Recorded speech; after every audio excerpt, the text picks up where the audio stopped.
तो चलिए शुरू करते हैं। બસમાં બેસીને પાવાગઢ જવું અને હાવ તળેટીમાં નીચેથી ચાલીને ઉપર જવું એ બંનેમાં ઘણો બધો ફરક છે. બસમાં તો તમે 5 મિનિટમાં કે 10 મિનિટની અંદર તમને માચી સુધી લઈ જશે ને ત્યાંથી તમારે પગથિયા ચડવાના હશે. પણ જો તમે છેક નીચેથી તળેટીથી ચડવાનું ચાલુ કરો છો તો તમને પ્રકૃતિને માણવાનો થોડોક વધારે લાહો મળશે અને જંગલ વચ્ચેથી ચાલવાનો પણ તમને અવસર પ્રાપ્ત થશે. રસ્તો કેવો છે એ તમને બતાવી દઉં. તો આ જો આપણે તો બસમાં બેઠા નથી, નીચેથી જ ચાલીને જઈએ છીએ અને એમાંય ઝરમર વરસાદ આવતો હોય એટલે પછી કાંઈ ઘટે નહીં, થાકે ન લાગે અને મોજે દાયા રાખે. જુઓ તમે આ રસ્તો જુઓ, આ જે છે એ ચાલીને જવાનો રસ્તો છે. જે બસો છે એ હાઈવે ઉપર જાય છે, પણ જે લોકો નીચેથી જ હાલીને જાય છે એ આ રસ્તાનો ઉપયોગ કરે છે. જ્યારે ફૂલ વરસાદ પડવાનો ચાલુ થાય એટલે આ તમને જે રસ્તો દેખાય અહીંયા પાણીનો ધોધ ચાલુ થઈ જાય. ખળખળ પાણી એક જ ધારું ચાલુ રહે. અહીંયા આવો તો તમારે સેન્ડલ અથવા તો બૂટ પહેરીને આવવું જોઈએ. ચપ્પલ પહેરીને આવશો તો તમારા ચપ્પલ પાછા નહીં જાય. તમે જુઓ આ બધા તમને ચપ્પલ દેખાય છે, આ બધા ચપ્પલ પહેરીને આવેલા અને ચપ્પલ અહીં જ છોડીને ગયેલા, કારણ કે અહીં ચપ્પલ જે છે એ પથ્થર સામે ટક્કર ઝીલી શકે એવી સ્થિતિમાં છે નહીં. એટલે ચાલીને આવવાનું જ્યારે થાય ત્યારે બૂટ ફરજિયાત પહેરીને આવવા હિતાવહ છે. વરસાદ બંધ થઈ ગયો છે ને ખતરનાક ગરમી થવા માંડી છે. જો વરસાદનું એકાદું ઝાપટું આવી જાય તો મજા આવી જાય. કોઈ નથી, જો બંદા એકલા છે, પણ જેને રખડવું જ છે એ કોઈની રાહ જોતા નથી. નીકળી પડે છે બગલમાં ઠેલો નાખી પાણીની બોટલ લઈને.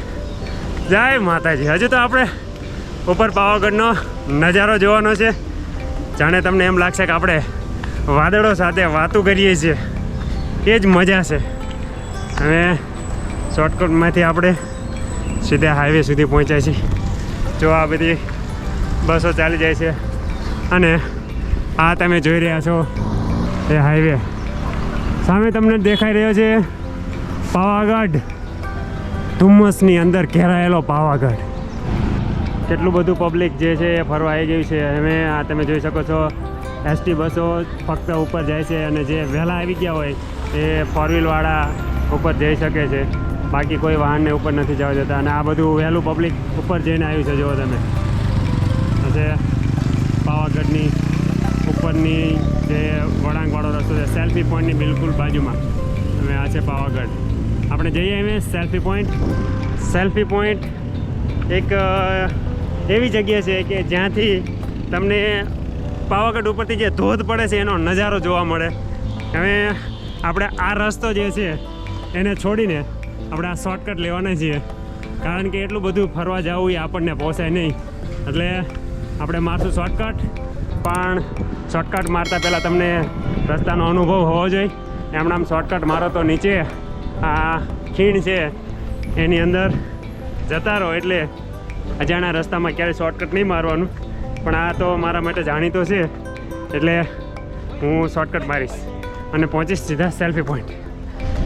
તો દોસ્તો પહોંચી ગયો છું સેલ્ફી પોઈન્ટ પર. આ તમે મારી પાછળ જોઈ શકો છો બહુ બધું પબ્લિક છે જે અહીંયા ફોટા પડાવવા માટે ઊભું રહ્યું છે, પણ અહીંયા બંદોબસ્ત છે એટલે વધારે ઊભું નથી રહેવા દેતા. પણ તમે આ મારી પાછળ જોઈ શકો છો કેટલા બધા બાઇક છે અને ખાસું એવું જે પબ્લિક છે એ અહીંયા બધા ફોટા પાડવા માટે ઊભું રહે છે. હવે સેલ્ફી પોઈન્ટ જે છે એનો તમને નજારો બતાવું. જો હવે તમે, તો આ છે સેલ્ફી પોઈન્ટ અને ઉપરથી જે તમે જોઈ શકો છો ધોધ સતત ને સતત હવે ચાલુ રહેશે દિવાળી નજીક સુધી, જ્યાં સુધી વરસાદ સતત ચાલુ રહેશે ત્યાં સુધી. અને આ બધું તમે જોઈ શકો છો, આ બધું પબ્લિક જે છે એ સેલ્ફી પોઈન્ટે પોતાની યાદોને કેદ કરવા માટે ઊભું છે. બધા આજે બહુ બધાના કહેવાય ને કે સ્ટેટસ ચડશે અને ડીપી બદલાશે. તો આ તમે જોઈ શકો છો નજારો.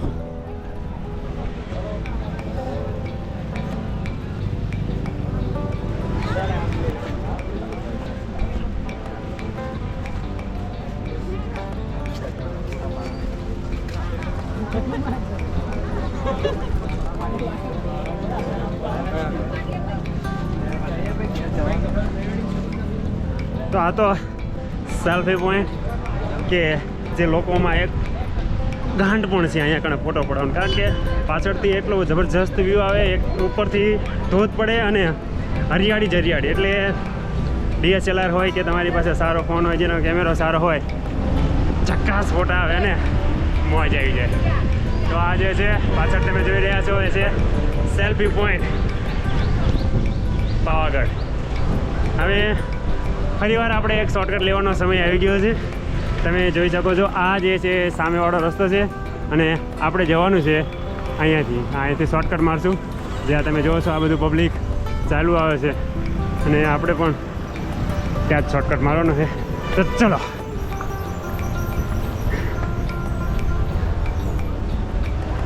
આસાન નથી એટલું બધું, પ્રેક્ટિસ માંગી લે અને ફિટનેસ જરૂરી છે. સૌથી મહત્ત્વની વાત, તમારી ફિટનેસ હોય તો તમે ગમે ત્યાં શોર્ટકટ મારી શકો, બાકી રસ્તે હાલવું પડે ને તકલીફ પડી જાય. તો આ છે શોર્ટકટ પણ બધા માટે.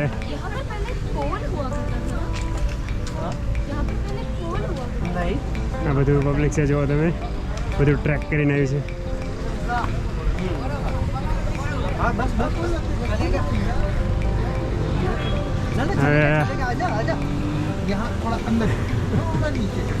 હા મિત્રો ચડીને આવ્યા છે ડુંગર અને આપણે જવાનું છે.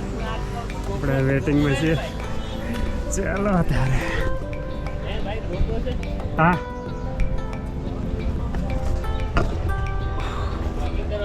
હા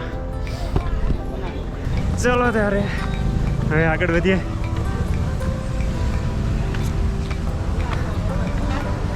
શોર્ટકટ મારીને આપણે ફરીવાર પહોંચી ગયા છીએ હાઈવે પર. જો તમે પાછળ આજ ખાસી એવી ભીડ છે, બહુ પબ્લિક છે, બધું નીકળી જ પડ્યું છે.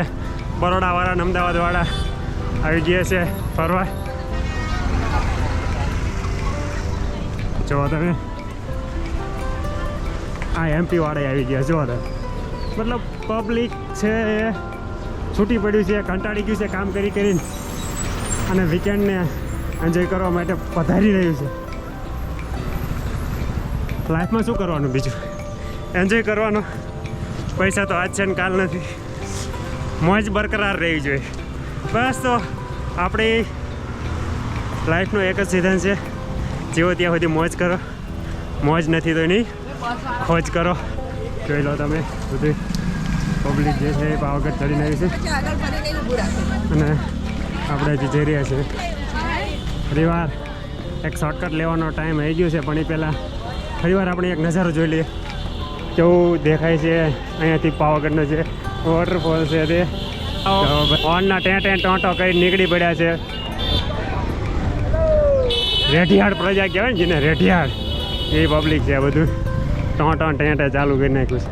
હવે જો તમને આ દેખાય છે નજારો, વોટરફોલ, બધા મતલબ આનંદ જ આનંદ. આ બધા રાઇડર બનવા માટે નીકળી પડ્યા છે. હવે આપણે ફરીવાર શોર્ટકટ મારવાનો ટાઈમ થયો છે. ચલો નીકળીએ. અચ્છા, ગેટ નંબર 4 અને રસ્તો જશે 7 મંજિલ સુધી. આ તમે એનું સ્થાપત્ય જોઈ શકો છો અને તમે આના પથ્થર જુઓ કેવડા મોટા મોટા છે. એટલે જે તે સમયે કેટલી બધી મજૂરી કરી છે. આખો કિલ્લો છે, પણ અમુક જે નોટું છે ને એનું તમને ઉદાહરણ દેખાડું. એમને એમ લાગે છે કે આ બધા પથ્થર છે ને એમના બાપા મૂકી ગયા છે, મતલબ કે એમના બાપાએ અહીં મજૂરી કરી છે, આ પથ્થર એમને મૂક્યો છે. એમને એવું મનમાં અંદર લાગે છે, એવું છે નહીં. જો આ તમને દેખાડું, શું લખ્યું છે? આ કીરુ, દીપુ, આ અમિત, આ એમના બાપા અહીંયા પથ્થર મૂકી ગયા છે, એમને એવું લાગે. હકીકતમાં એવું કંઈ છે નહીં. એટલે વારસાને સાચવવાની વાત તો અલગ રહી, પણ મેથી મારવાની, ટૂંકમાં ચિત્રી મારવાનું. જો આ દિવાલ જુઓ તમે, અહીંયા પણ લખી નાખ્યું છે, આ બાજુ પણ લખી નાખ્યું છે. આ બધાને એમ જ લાગે છે કે આ બધું આપણું જ છે, આપણા બાપાએ બનાવ્યું છે. હવે આ તમે જુઓ એનો વ્યૂ, આ જે છે આખો 7 મંજિલ સુધી જતો જે રસ્તો છે એનો રસ્તો કિલ્લો છે. અહીંયા આ બીજા નમૂનાઓ જો તમે બાપુનગરથી આવ્યા છે, એમના બાપા અહીંયા પાણા મૂક્યા છે એને. આ છે એનો એન્ટ્રન્સ ગેટ અને સદીઓ પછી પણ આની જે કોતરણી છે એવી જ છે.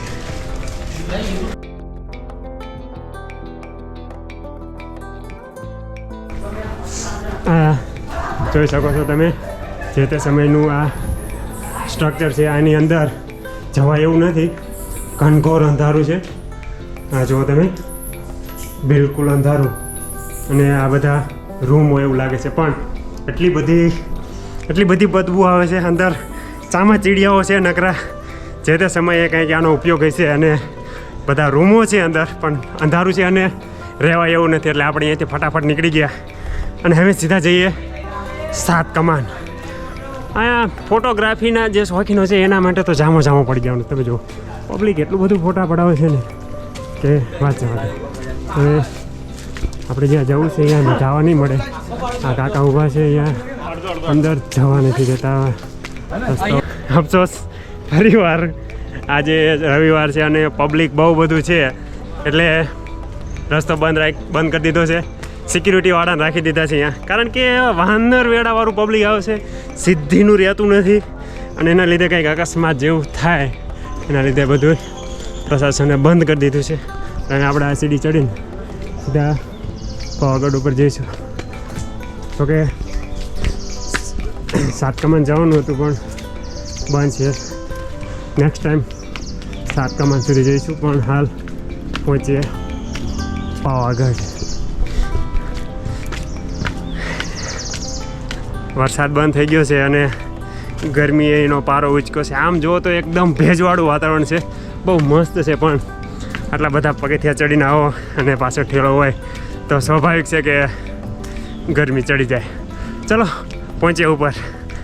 જય માતાજી. તો મિત્રો આપણે પહોંચી ગયા છીએ માચી. અને આ જે માચી ઉપરવાળી જે જગ્યા છે તમે પબ્લિક જુઓ, બહુ બધું પબ્લિક પહોંચી ગયું છે પાવાગઢ ચડવા માટે. વાતાવરણ એટલું મસ્ત છે એટલે જો તમે પાવાગઢ આવવાનું વિચારો છો અને જો ચાલી નથી શકતા, મતલબ કે તમારે રોપવેમાં જવું છે, તો તમારે માટે એક સૂચન છે કે અગાઉથી બુકિંગ કરીને આવો. બાકી અહીં એટલી બધી ભીડ છે કે તમારો આખો દિવસ લાઇનમાં ઊભો રહેવામાં જતો રહેશે અને એનો તમને અંદાજો પણ નહીં હોય. હાલમાં તો શું છે કે વાતાવરણ એટલું બધું સારું નથી રોપવે માટે, એટલે ક્યારે રોપવે ચાલુ રહે ક્યારે બંધ થઈ જાય એનું કંઈ નક્કી ન હોય. વાતાવરણ ખરાબ થાય તો સેન્સરવાળું છે, ઓટોમેટિક બંધ થઈ જાય. અહીંથી આપણે ચડવાનું શરૂ કરશું. લખ્યું છે 45 મિનિટ અને 1800 પગથિયા છે. 1800 ક્યાં સુધી? તો અડધે સુધી અહીંયાથી ઉપર જે નવું કન્સ્ટ્રક્શન થયું છે ત્યાં સુધી જવાનું છે. હવે solo traveller 3007.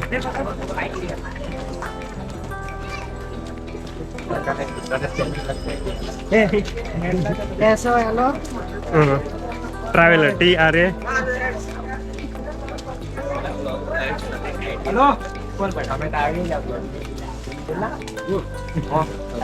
Solo traveller 3007.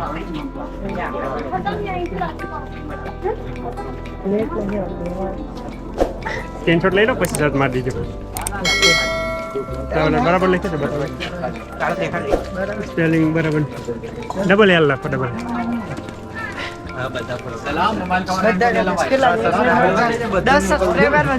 Okay, thank you. આ વિડીયોમાં બસ આટલું જ. હવે પછી આપણે જઈશું પાવાગઢની ઉપર, માતાજીના દર્શન કરીશું અને ત્યાંના વાતાવરણથી આપણે વાકેફ થઈશું. જો તમે હજુ ચેનલને સબસ્ક્રાઈબ નથી કરી તો પ્લીઝ સબસ્ક્રાઈબ કરી લો, જેથી કરીને હવે પછીનો વિડીયો તમને તરત મળી જાય. ફરી મળીએ નવા વિડીયોમાં. જય માતાજી.